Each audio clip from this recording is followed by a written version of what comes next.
Twitch makes this decision to terminate my contract and ban me without ever interviewing me, the user, or any other third party, including the partner manager. It's fucking unbelievable! So Dr. Disrespect finally responded, and this situation just got crazy if you guys aren't fully caught up on the Dr. Disrespect situation.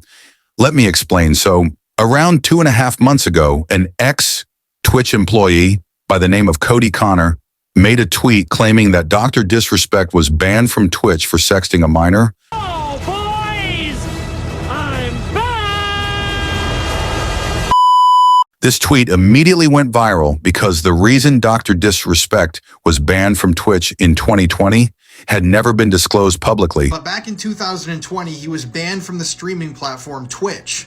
But he never exactly stated why he had been banned from Twitch. It was just this big mysterious thing that got glossed over. After this, Dr. Disrespect posted a long statement on Twitter, but ultimately he had confirmed that he had indeed been banned from Twitch for talking to a minor.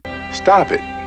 Get some help. This was the beginning of the end for Dr. Disrespect, because shortly after this tweet, he was demonetized on YouTube, fired from a gaming studio, and pretty much lost all of his friends. Thing on Twitter, and I read through Doc's tweet, and in that very tweet, he basically confirms that, you know, he was texting an underage girl, and it went weird sometimes, you know, and look, just to be blunt and straightforward, man, that's inexcusable. It's unacceptable, right? There's no excuse for something like that. After this, Dr. Disrespect would go on a 2.5-month hiatus from streaming, where he'd occasionally post a tweet, but it would be met with hate because obviously he was seen as a pedophile. And that's pretty much the full story up until what happened today.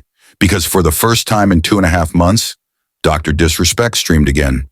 And this wasn't an ordinary stream. This was him directly addressing all the allegations. Yo.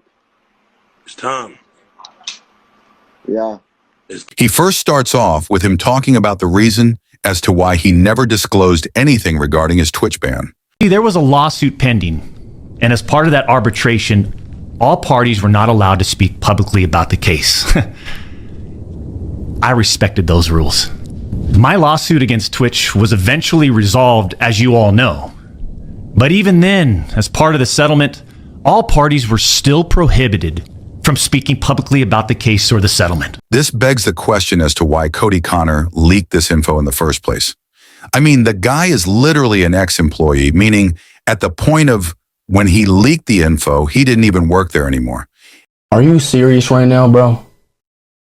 And if the case was already resolved, like Doc said, that means he was only doing this for clout. Connors, ex-Twitch employee, wasn't even involved, leaks Twitch's reported reason. Years later, Cody, why do this? After looking on Twitter for a bit, I stumbled across some old tweets from Cody Connors in these tweets.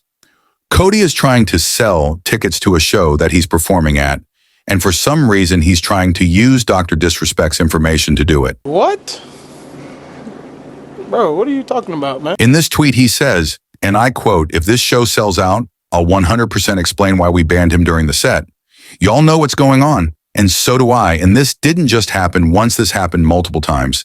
So with the added fact that the case had already been resolved and handled properly legally, there's no other reason besides clout and impressions that Cody Connors would have leaked this confidential information. This was settled. This was settled professionally. And you, knowing how black and white the internet is, you decided, you fucking rat, to leak the reported reason Twitch banned me in 2020. I mean, for what? Cody? Why? Did you not know the repercussions from spewing lies about the two-time? Did you not know the repercussions of accusing me, Cody Connors? This last statement right here was the confusing part, because when Dr. Disrespect first responded to the allegations, he himself confirmed this information, tweeting, and I quote, "Were there Twitch whisper messages with an individual minor back in 2017? The answer is yes." So the bit of him saying that it occurred to anyone that they weren't a minor doesn't really make any sense, considering he himself said they were. Unless he's saying now that we shouldn't trust his word. You also tried to tell the world that I was trying to meet up with this user at TwitchCon, but you're wrong. Let's set the record straight. I never intended to meet this user ever.